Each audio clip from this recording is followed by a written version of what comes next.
Hi, my name is Liandra Skenandore. This is my first time ever doing one of these things, so forgive me if I'm a little nervous.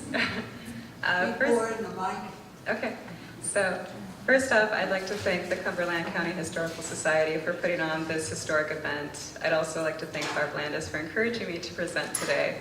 When I learned about all the talented, accomplished, and inspiring presenters I get to share this space with, you can imagine how humble and honestly a little nervous I felt. I told my mother on the car ride over here, do you think Pratt ever thought Indians would outlive the boarding school era? do you think he ever imagined Indians and non-Indians alike would gather here today to celebrate our collective strength and resistance to boarding school violences? This event is powerful and I'm happy to get to be here together. This time last year, I was sitting in a linguistic theory class and was learning about the Sapir-Whorf hypothesis.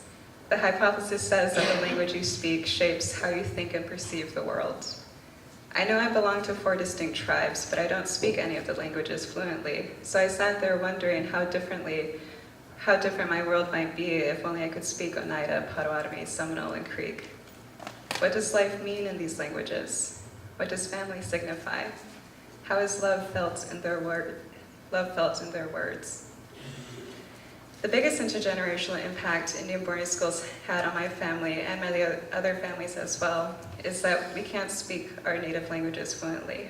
My Misho, which is Potawatomi for grandfather and great-grandfather, he could speak fluent Potawatomi. And when his daughter, my grandma, moved to Wisconsin, he could speak his language with the Anishinaabe, and they knew what the other was saying because we're more related than different. My Misho went to an Indian boarding school. I don't know which one, but when I looked through the Carlisle database, I was relieved to not see his name in the archives. He was abused at boarding school, and they punished him for speaking Potawatomi. The violences were so severe that he ran away from the boarding school when he wasn't even 10 years old yet. Sometimes I try to think about how bad it must have been to force a child to want to run away, and every time I can't imagine it. The violence, the abuse is beyond my imagination and too much for me to comprehend. My Misho survived his runaway, and I know he did because otherwise I wouldn't be here. But he chose to not teach his children the Potawatomi language after his experience. I believe he did it to protect us back then, and when you love your family, you want to protect them. Now that I'm older and times have changed, and now that my Misho is no longer with me and my family on this earth, I realize that his love is greater than language. The purpose of boarding schools was to break apart Native communities. That was its main violence. But my Misho ran away so he could go back to his community. He even fought in World War II at Normandy so he could protect his community. He survived Normandy too. After each experience my Misho went through, he made sure to come back home, and in doing so, he broke the boarding school's intention of separating Indians from their community and home. He chose strength and love, and those are traits I see in myself, my mother, my siblings, my auntie, grandma, and grandpa.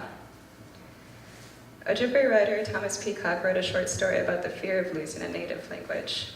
In The Ones Who Teach, the narrator's cultural world is unsettled as he realizes the loss of 2 tribal elders who spoke fluent Ojibwe means that a significant part of his cultural community and heritage is now gone. Knowing the language is critical to knowing the culture, according to the narrator, and this causes David, the narrator, great distress because he feels as though there is only so much time he has before he can learn the language and teach it to others. When I read this story, I asked myself, why does David insist on carrying this heavy burden? Not every Native person knows their language. This is not their fault.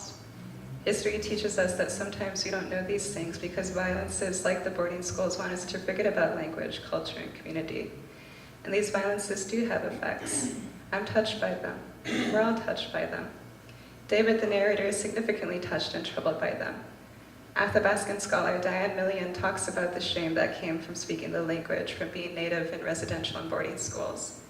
This shame affected entire generations, and a lot would rather not feel ashamed, so they avoided the things that made them feel shameful. This loss still rings through Indian country, but language revitalization programs have blossomed recently, and tremendously. We can't forget that there are a lot of Natives that simply don't want to know their language for one reason or another, and that is okay. My sister and I are trying to learn our Potawatomi and Oneida languages, but then we remember that we're also Seminole and Creek, and as you can see, it all becomes very overwhelming quite quickly. Yeah, it is powerful to say that I don't need to know my languages in order to be Oneida, Potawatomi, Seminole, and Creek. I know my community and I share my love because that's what my mission taught our families to do. Culture is more than just language. David, the narrator from Peacock's story, realizes that language is nothing without community. Community comes first above all. This awareness lessens David's fears and worries about the continuance of Ojibwe culture and language because he understands that if we have each other, we have enough.